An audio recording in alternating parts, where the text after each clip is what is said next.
There are several reasons EOS fails. Most of the time, it has nothing to do with the operating system.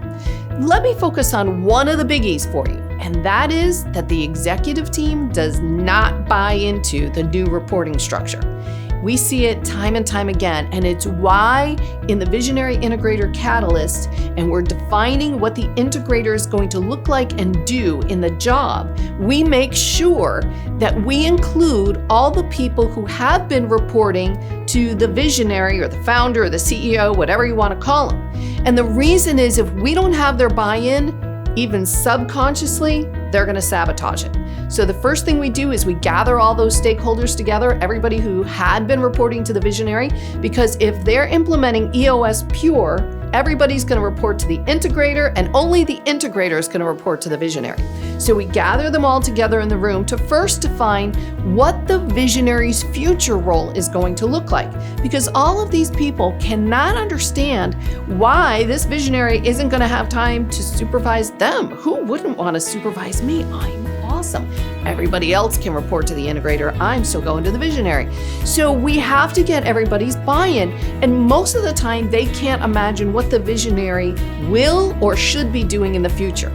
So I distinctly remember this one session we had. We gathered everybody together, and the marketing person was literally turned backwards to the rest of the team, crossed her arms, and she said, everybody else can report to the integrator. I'm still reporting to Steve.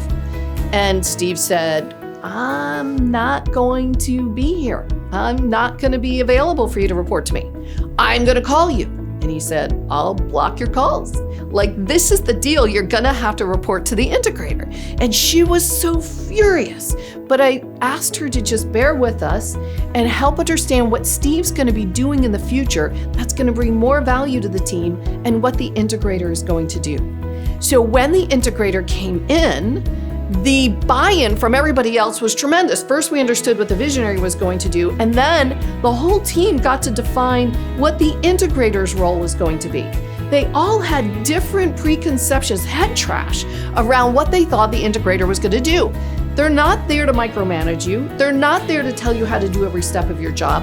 They're there to integrate all of the expertise in the organization to support and execute on all the visionaries' brainstorms.